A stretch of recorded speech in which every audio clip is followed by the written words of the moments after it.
با این قیمت نمیخرم. طعم جوجه واقعا خوبه و خوب مزه دارش که و مزه زعفرون حس میشه. جوجه نرم و آبدار، اندازش هم نوشته 270 گرم برای یه نفر جوابه. از شهر قزا جوجه زعفرونی با قیمت 395، البته با 50% تخفیف از اسنم خریدم 211.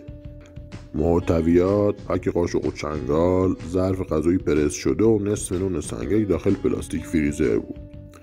قاشق و چنگال بسیار با کیفیت، همراه یه دونه دستمال کیفیت ضعیف، اما هیچ خبری از نمک و فلفل سیاه و یا چیز دیگه ای نبود. داخل ظرف غذا دوباره نون، سبزی، 2 گوجه کبابی، نصف کپه پیاز، فلفل کبابی، ترشی کلم، یه ساشه آب لیمو و جوجه بود.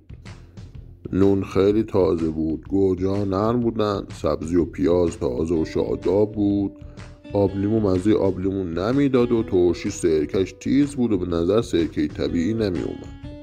با توجه به اینکه مزه جوجه خیلی خوب بود، اما با در نظر گرفتن مابقی آیتم های همراه، این قیمت فقط با تخفیف 50% باعث میشه من بخرم و هیچ وقت 400 حاضر نیستم براش بدم.